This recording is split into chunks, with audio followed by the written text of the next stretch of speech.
Hi friends, welcome back to my channel. ఈ రోజు ఒక స్టోరీతో వచ్చాను మీ ముందు. నాకు నాన్న లేదు, అమ్మ మాత్రమే. మా పెద్దనాన్న పెద్దమ్మ పెంచింది మమ్మల్ని. నాకు ఒక అక్క ఉంది. నేను బాగా చదివే అమ్మాయి. స్కూల్ చదువుల నుంచి అన్నిటిలో ఫస్ట్ మార్క్ వచ్చేది. యూనివర్సిటీలో గోల్డ్ మెడలిస్ట్. చదువులు అయిన తర్వాత అలయన్స్ చూడడానికి స్టార్ట్ చేశారు మా పెద్దనాన్న పెద్దమ్మ. అన్ని మాకు అక్కకి వారే అబ్బాయిని చూసి పెళ్లి చేశారు. నా అక్క లైఫ్ బాగానే సాగుతుంది. పెద్దనాన్న నన్ను పిలిచి అడిగారు, నీకు అబ్బాయిని చూస్తాము అని. చూడండి, మాకి అన్ని మీరే అని చెప్పాను. అలాగే అబ్బాయిని చూసి పెళ్లి చేశారు. నేను పెళ్లి చేసుకుని వెళ్ళినప్పుడు మా ఆడపడుచు వారి హస్బెండ్ ని వదిలి మా ఇంట్లోనే ఉండేది. మా అత్తయ్య నాతో ఒక విషయం చెప్పారు, నీ ఆడపడుచుని వారి హస్బెండ్ నుంచి వేరు చేసి మన ఇంట్లోనే పెట్టుకుందాము, దానికి నువ్వు నాకు సపోర్ట్ చేయాలని చెప్పారు. అందుకు నేను వద్దు, వారికి అని ఒక లైఫ్ కావాలి, వారికి అని ఒక తోడు కావాలి అని చెప్పేస్తుని. అంతే, దాని తర్వాత నా లైఫ్ లో ప్రాబ్లం స్టార్ట్ అయిపోయింది. నా హస్బెండ్ తో అత్తయ్య మాతి చెప్పేసింది, నీ పిల్లంకి నీ అక్క ఇక్కడ ఉండడం ఇష్టం లేదంట, దాన్ని నాతోనే చెప్పేసింది అని అత్తయ్య హస్బెండ్ కి చెప్పిచ్చేశారు. చెప్పిన అబద్ధం వల్ల నా లైఫే నాశనం అయిపోయింది. హస్బెండ్ దాన్ని వినేసి బాగా కొట్టారు. నన్ను కొట్టారు అనే విషయం తెలిసి ఇంట్లో అమ్మ, పెద్దనాన్న, పెద్దమ్మ అందరూ వచ్చి అడిగారు. ఇప్పుడు వారితో మా అత్తయ్య చెప్పిన విషయం ఏమంటే, మీ అమ్మాయికి మా అమ్మాయి ఇక్కడ ఉండడం ఇష్టం లేదంట, ఇల్లు వదిలి వెళ్ళిపో అని చెబుతుంది అని మా పెద్దమ్మ పెద్దనాన్నతో చెప్పేసి ఇచ్చేసింది. దాన్ని విని మా పెద్దనాన్న నన్ను కొట్టారు. అప్పుడు మనసుకి చాలా బాధ అనిపించింది. ఈ ప్లేస్ లో గనుక నానే ఉండుంటే ఇలా చేసుండేవారా అని ఆలోచించాను. తర్వాత ఎవ్వరూ నాతో మాట్లాడేవారు కాదు.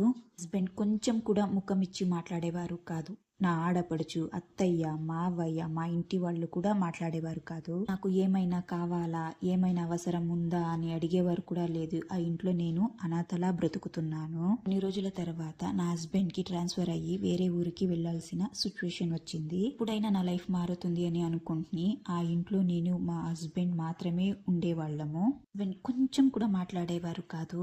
భార్యగా అన్ని విషయంలో వారికి పూర్తి చేయాలి. వంట వండిచ్చేదాన్ని, లంచ్ తీసుకుని వెళ్ళేవారు. ఆఫీస్కి వెళ్ళిన తర్వాత ఒక ఫోన్ కూడా చేయరు. కొత్త ఊరు, కొత్త ఇల్లు అని ఒంటరిగానే ఉండేదాన్ని. రోజుకి 1-2 మాటలు మాత్రమే మాట్లాడేవారు. అది ఏమైనా అవసరం ఉంటే మాత్రమే వస్తే వారి ఇంటి మనుషులతో వీడియో కాల్ మాట్లాడుకునే నేను చేసిన దాన్ని తినేవారు. భోజనం ఎలా ఉందని ఆ భోజనం ముఖం కూడా చూడరు, నా ముఖం కూడా చూడరు. అలాగే వాళ్లతో మాట్లాడుకుని నిద్రపోవడానికి వెళ్ళేవారు. ఒక టైంలో నాకు అబార్షన్ అయింది. బ్లీడింగ్ వల్ల అంత పెయిన్ లో ఉన్నాను. అప్పుడు కూడా మనసాక్షి లేకుండా హాస్పిటల్కి తీసుకువెళ్ళలేదు.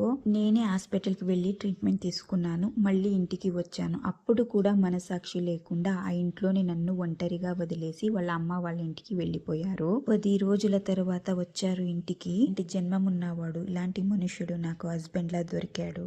నేను ఎవ్వరికి ఏం పాపం చేశానో తెలియదు. ఇలాంటి నీచమైన జన్మమున్న మనిషి నాకే హస్బెండ్ లా దొరికి. ఇలాంటి తలరాత ఏ ఆడపిల్లకి కూడా రాకూడదు. మన శత్రువులు కూడా ఇలాంటి తలరాత రాకూడదు. బాగా చదువుకొని బాగా కలలు కంటున్న అమ్మాయి నన్ను తీసుకొచ్చి ఈ నరకంలో తోసేశారు. తలరాత ఎప్పుడు మారుతుందో తెలీదు. ఫీలింగ్స్ ని షేర్ చేసుకోనికి ఎవ్వరు లేదని ఇక్కడ షేర్ చేస్తున్నాను. మీరు వీరికి ఏం చెప్పాలని అనుకుంటున్నారో కమెంట్స్ రూపంలో రాయండి. ఖండితంగా వారు చదువుతారు. ఇలాంటి రియల్ లైఫ్ స్టోరీస్ కోసం నా ఛానల్ ని సబ్స్క్రైబ్ చేసుకోండి. సబ్స్క్రైబ్ మాత్రమే కాదు, లైక్ చేయండి, షేర్ చేయండి, కమెంట్